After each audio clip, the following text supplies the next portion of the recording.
Hello, welcome to Brain Club, the podcast, a space for learning, unlearning, and reimagining new ways of being together in neuroinclusive community. I'm Dr. Mel Hauser, Executive Director of All Brains Belong Vermont. Welcome to our brand new podcast. Brain Club is All Brains' full weekly community education program where we demonstrate our approach to neuroinclusive culture through community panels, guest speakers, and book chats. It's a place where we shift broader community awareness about the issues of concern and importance to neurodivergent people in our community and promote new ways of thinking and being in community together. It's a place where we transform culture by modeling what's possible with the idea that then you go out into the rest of your lives and carry it forward. You can already access all the recordings from our website at allbrainsbelong.org, but our community asked us to turn it into a podcast, so here we are. These conversations are not medical advice and they're not support groups. They're an invitation to think differently about health, connection, and how we build systems that include everyone. Each episode features community panelists sharing perspectives and lived experiences. We hope you'll listen with curiosity and reflect on what it brings up for your own life. In this episode, we hear from neurodivergent parents who discovered their own neurodivergence through parenting, often after their children received diagnoses first. You'll hear about sensory sensitivity, executive functioning, difficulty meeting one's own access needs, and navigating conflicting access needs. Thank you to our panelists Nadine Budbill, Travis Skadberg, Charlie Hohn, and Kat B. Our panelists share what it's like to unlearn old messages about what parenting is, quote, supposed to look like, while trying to meet their own access needs and the access needs of their children. This is a conversation about how hard it can be to find support when the systems around you don't fit anyone in your family, and how connection and reflection can open up new possibilities. Parenting is hard, whether you're neurodivergent or not. Parenting is hard for most people. For many neurodivergent parents, there are some specific additional challenges, and often that we are not prepared for, that we're not expecting. No one's talked about this. Maybe we don't even know that we're neurodivergent. And a lot of people find themselves in chaos. That's a picture of me with my then 1 month old. I think maybe that was like the one picture we took of that time of our lives, because everybody was screaming most of that time because it was just so hard in unexpected ways. And the thing is, there's a lot of parents whose access needs are not being met too. Some of the specific challenges of parenting for neurodivergent people relate to sensory sensitivity. And this is an example of anything I'm going to go through. Many people have no idea that these things are playing a role for them. They just know that they are in chaos, they are dysregulated. These are some of the factors. So sensory sensitivity. If, for example, you have the kind of brain that is really sensitive to loud noises, and all of a sudden you have a screaming baby, or if you have some tactile aversions and now you're not having space and you just all of that, maybe someone has established some routines, some protective routines, keep people regulated. Now all of a sudden you're not having access to those.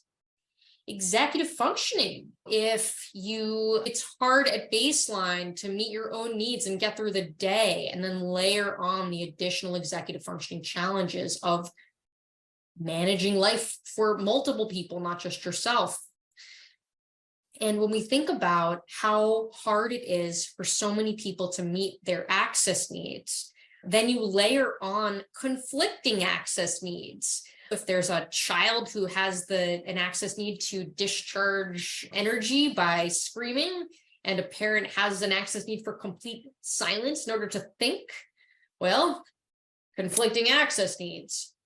And then you layer on social interactions, challenges of emotional regulation, challenges of having access to your skills for emotional regulation, which are by and large cortex skills. If you're dysregulated, you may not have access to those things. I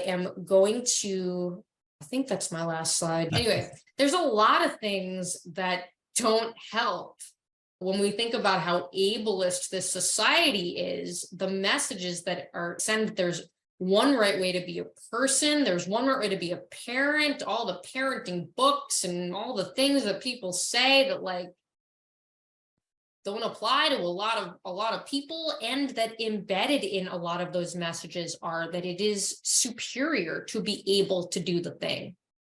And not surprisingly, for growing up in an ableist society, many people internalize that narrative and the self-judgment and shame that come from those internalized messages. And then not only is it difficult to ask for help when one is struggling, and of course, what we're going to talk about for Brain Club next month, all month, we're going to talk about barriers to healthcare. And what happens is, even if you can access professional support, often the advice that is given around parenting doesn't apply to the situations that many people find themselves in. And so tonight we will be joined by our panelists, Travis, Charlie, Kat, and Nadine, and we will hear from their experiences.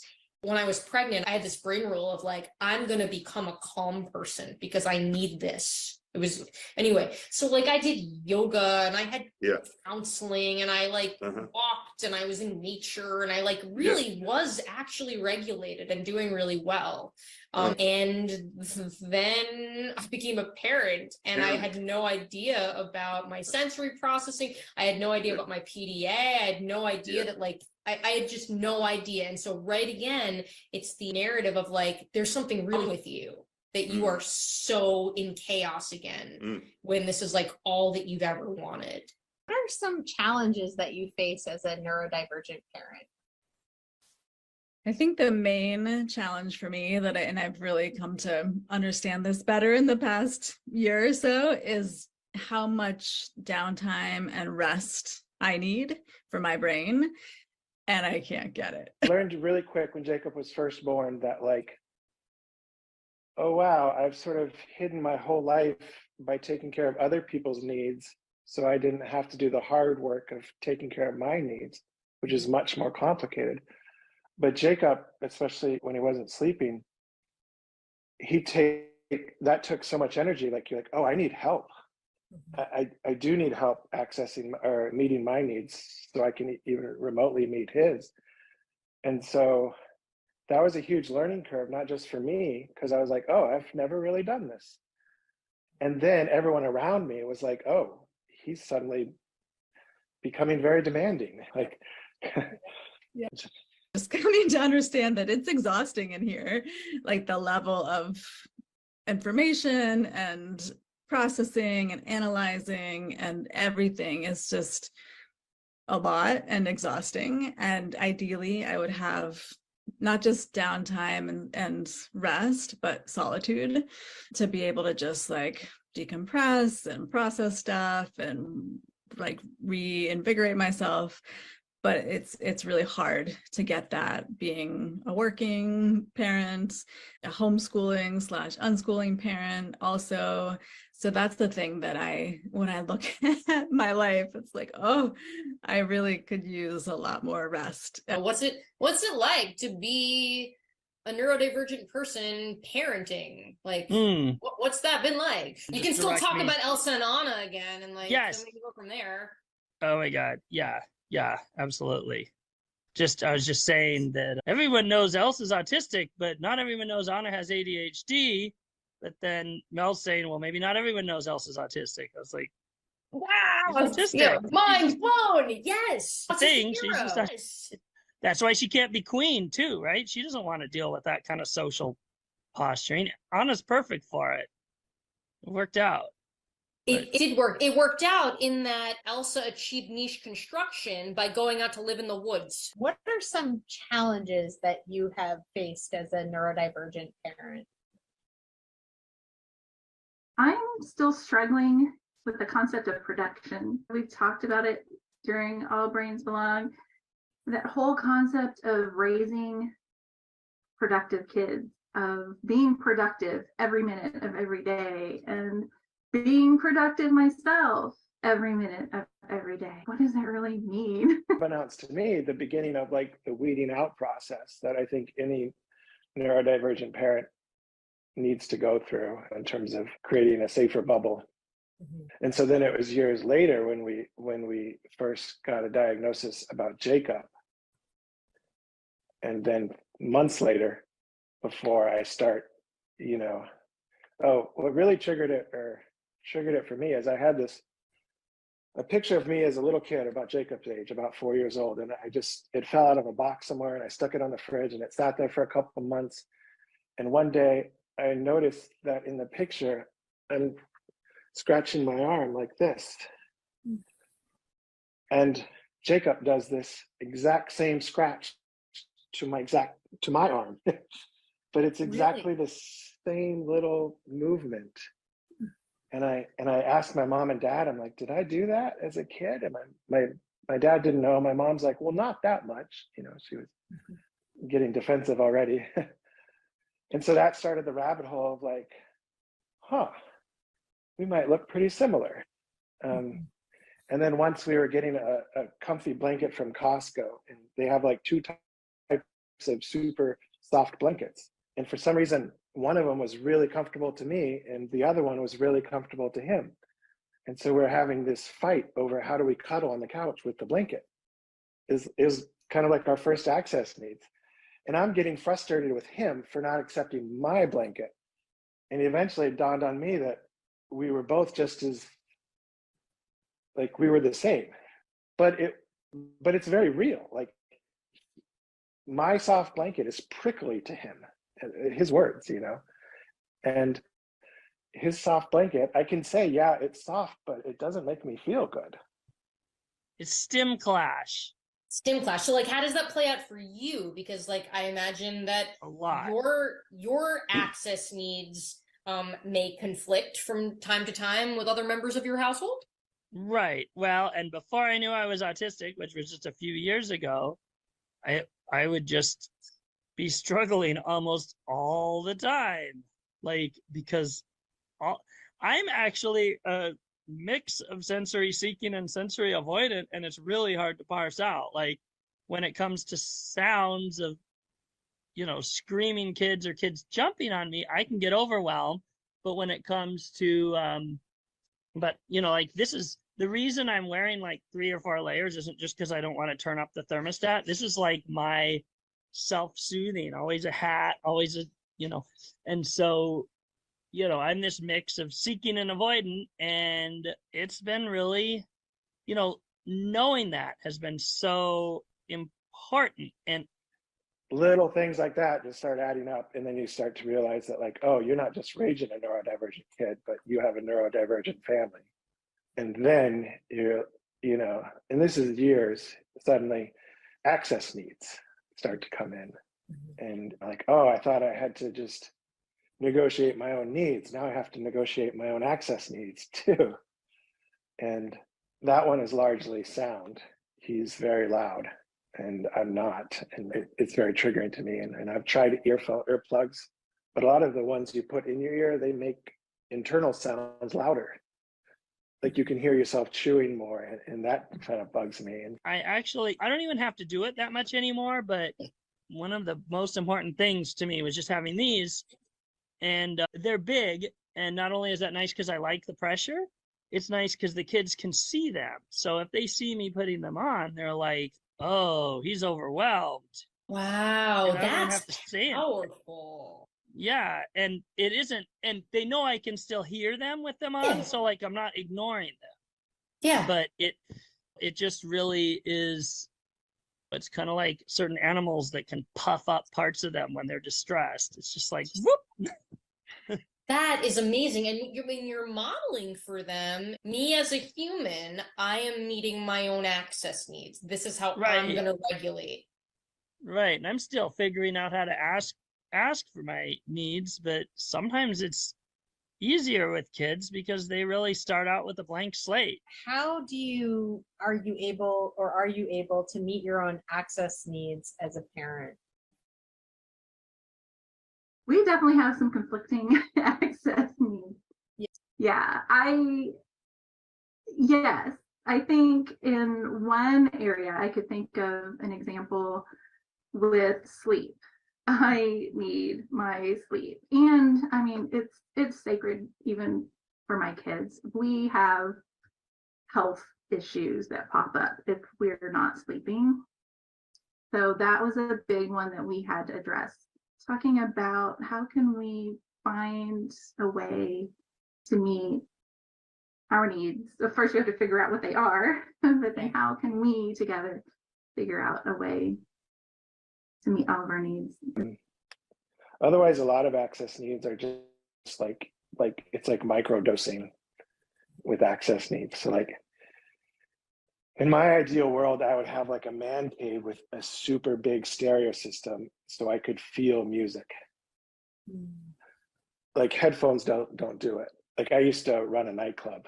Like Oh, you did? feel like Wow. your glass of water rattles off the table. 'cause it's so Wow. So like if I get a chance to go to the grocery store by myself, I remind myself to listen to loud music in the car with a good stereo. I love that. Awesome. So it's like stealing your access needs. That to me, Elsa was aware of her access needs. She's like, "That's enough, Anna," and then Anna kept, Right, like foot on the exactly. gas, like that's enough. And there was like third strike. It's like meltdown. Yeah, exactly. And that is actually a good segue to thinking about my parenting, because I have a 7-year-old and a 3.5-year-old, and they have very different. 7-year-old is much more sensory seeking than the 3.5-year-old, and that kind of stuff does. Well, he can't shoot fire or ice or anything, but yeah, almost. Not yet. No, I think there was a study or something that came out that the families that eat together around the dinner table without screens, without things, have a conversation. Those are the families that make it, that stick together. And I'm like, Yeah, maybe where is that study? I don't know, but maybe that's good for a lot of people, but that's Right. good for us. It was so stressed out. It has definitely been just like such a continual process of unlearning, letting go, surrendering. Yeah. This is not at all what I thought it would look like, be like, and there was like quite a lot to go through to. So I mean, I think it's like unlearning like whatever you thought parenting was supposed to look like. Yes. Like we put, when I moved in here, put little tags, name tags on every shelf and stuff. Cause I think I'm autistic, but I've got I've got ADHD traits mixed in too, like most of us do. And like, I never took off the labels. Now I don't really use them anymore. And maybe someday I'll take them off, but it helps the kids with reading too, to be able to see them. So they started labeling stuff. And now it says daddy on my door. And like, I think the Hulk 7-year-old got really excited that she could make the Hulk say Hulk on him. That's amazing. One of the biggest, most important things for me has been coming to see both my child's brain and my brain through a strengths-based lens, like really focusing on the amazing strengths and benefits of having a neurodivergent brain and utilizing those and building those and honoring those and celebrating those, rather than focusing on what's wrong. So do you talk about access needs, sensory needs, etc.? Like, do you talk about that explicitly with your kids? I tried to. I'm still learning how to do that. Yeah. But yes, I do. I talk. If they want the lights on, maybe we'll turn them on, but usually they're fine with it. And sound, like, you know, I just try to find the right way to say, it's okay to be loud, because sometimes I'm loud too. I can't really regulate my voice volume, but it needs to be like more farther apart for me, because it's hurting me. Because it actually hurts if you're screaming. And I'm not talking like screaming in fear or pain or something. I'm just like, kids just like to scream. Right, sure. Right. I mean, you're teaching them about conflicting access needs. I think if all humans understood conflicting access needs, we would have a lot less chaos in the world. He is getting old enough where I can say stuff like, it's really hard on my brain when you yell. So we're just getting to the point where we can do stuff like that. Yeah, I think the biggest thing that has helped around being able to meet not just my access needs, but the needs of my whole family is having just very open, transparent dialogue about now I need a break, or I can't do that right now. I need a little time, like that. For a lot, it's like the transitions or whatnot are frazzling for me. And so having a demand right after the transition of need for engagement or whatever, like often I'm just like, ah! And so being able to just say, like, my brain needs a little time, like that was really overwhelming for my brain. It's been so helpful. And then having that so we all can say, talk about what's happening in our brains, and then we all get it and understand. So it's like having that common understanding and language that has been so helpful in advocating, at least, for getting those needs met. And I think that leads more to being interdependent too, because I've been thinking about interdependence versus independence, and interdependence feels better to me. Other than that too, I guess I've been challenged. I've been struggling with, I think we've grown a lot in the past few years in our home, but how much can we take that outside of the home? My community hasn't always felt super safe. I was going to ask you, like, I mean, it's such a neuronormative question that I included in my email to you. Of like, and like, what do you wish you knew? Everything. I wish I knew everything about my brain. Yeah. I wish I knew that my experiences were real all along. When I said something hurt, or, and this is something a lot of people say, but when something didn't feel good, and as my own childhood, my parents did a great job with what they had, which wasn't really a lot in terms of understanding neurodivergence, but the school system just ground me to bits. And so, like, it wasn't supposed to be uncomfortable to me in the classroom, therefore it wasn't. And like, that gets translated down to parenting too. I shouldn't be uncomfortable with this. I'm supposed to like kids doing this and that. I'm supposed to be okay with this. And always they come first, but I can't actually be the parent I want to be if I'm in burnout or on the edge of meltdowns and shutdowns. And Amen. I think back when my first child was born, I didn't take off from work. I'm self-employed, and I thought, as someone who's self-employed, that if I took off, my work would suffer, I would lose business, people wouldn't understand. And it's horrible. And then when I finally did take off, it's like people understood. The world didn't end. It wasn't noble to push through so hard. And that makes me think about one of the things that I've been starting to talk about with my 6-year-old is around interdependence versus independence, and like normalizing interdependence. Yes. Because like the narrative of like, ooh, you did the thing by yourself, like it's so overly glorified. Do you talk about that with your kids? I haven't. That's a really good point. You're right. It's also, they need to have some independence, but we don't want to like instill this colonial over emphasis on everyone doing everything on their own, which is like not healthy. It's not healthy at all. And like, it's preferable to belong to community and rely on and be connected to people. Right. And the people who are pushing the independence narrative often rely on others a lot more than they realize. And so I am having to navigate social situations that I've avoided for decades, again, as my kid makes friends with people, like birthday parties. I hate birthday parties. I hate birthday parties. There's a video of me on my own 5th birthday hiding, like, and then my parents said they had a big birthday party because they didn't know I wouldn't like it, and they never did it again. They felt bad. I was like, well, you didn't know, but like, that's what I want to do as an adult too. And kid birthday parties are big. And then I'm like, yeah, it's one of those things that like, it brings me back to being in college or high school where I'm in a social group, but I'm drifting to the side because I don't know how to be a part of it. Because But maybe this is an opportunity to reimagine again of like, maybe there's no right way to be at a birthday party. Well, Maybe that's true. you just named the thing of like, yeah, this is a birthday party. Some people play side by side. Some people, Yep. or like, is there some, like, what would you, rather than think about it as like gravitating toward the sidelines, avoiding the main Right. activity, like, could you have an activity that you actually enjoy? It's just not being in Yeah. the big crowd of the people.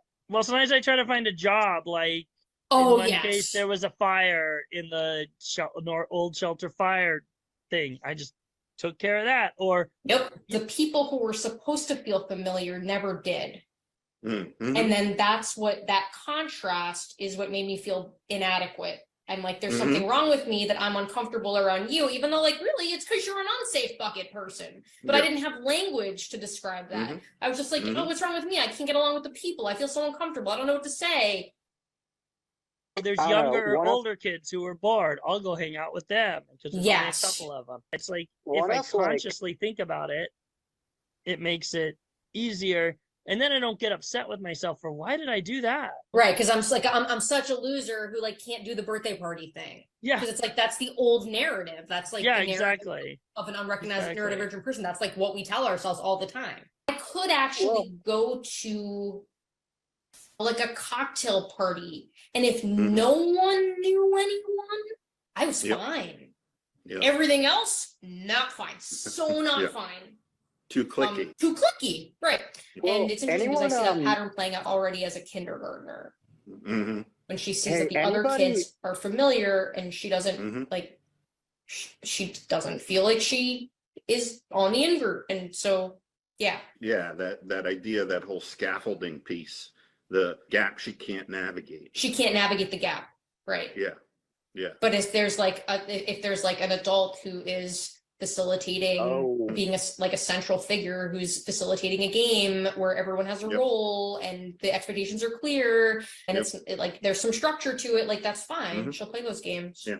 Then like my kid wants to go to this whatever birthday party, and then I end up doing what I always do anyway because I'm autistic, which is go like sit by a fire or sit outside or something like alone. And then it's like, well, then it seems like I'm not part of the, or then I don't want that to rub off towards my kid. It's like, well, he doesn't seem to want to interact. Maybe his kid doesn't. But I mean, It's like all the things that Yeah. people like make up that like aren't real but are common. Like they're not real, but they are commonly like held yeah. myths. It's like going back to like you're in this life where you're like showing up as your authentic self in the world, but like in these other instances you're having to put your mask back on. So, well, and this is your experience as a parent. How does your lived experience, when you see your child faced with that gap that they can't navigate, what wisdom do you bring to those moments for yourself or for them? In the thick of it, I don't Mhm. I don't have this. It's like 2 minutes, maybe it's like 60 seconds later before Yep. I can zoom out, and then it's 60 Yep. seconds too late. It's the matching of my experience as a child that Mhm. makes me want to fix it and change it. And certainly I don't mean sweeping the challenges under the rug at all, because I think there's also been a lot of real power in sharing with my child around our different challenges and our shared challenges. And I think that that's been so important. But I can see with my child, like how much the more that we just like do up the strengths and honor those strengths and make space for the strengths, the better that they do. And so I'm working on applying that to myself too. Especially for us that came from generations where you really weren't allowed to be yourself no matter who you were, like nobody was. And so, you know, I don't know how else we were discover ourselves after like wearing a mask for that long. But having a neurodivergent kid certainly makes it possible, because you can see who you maybe once were. And then you're like, oh, I could do that. I could be that again.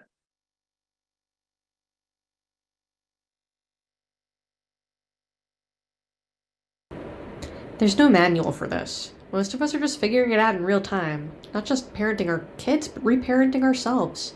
The weight of conflicting access needs, systemic barriers, and invisible labor is heavy, but there's also space here to name what's hard, and that can be the first step toward designing something that works better for all of us. Thank you again to Nadine, Charlie, Travis, and Kat for sharing your experiences and helping so many of us feel less alone. If you want to keep exploring with us, you can join our live Brain Club events most Tuesdays at 6 p.m. Eastern. You can also dig into our free digital resource library with all the recordings from the past 4 years at allbrainsbelong.org. You're not alone, and we're glad you're here. See you next time.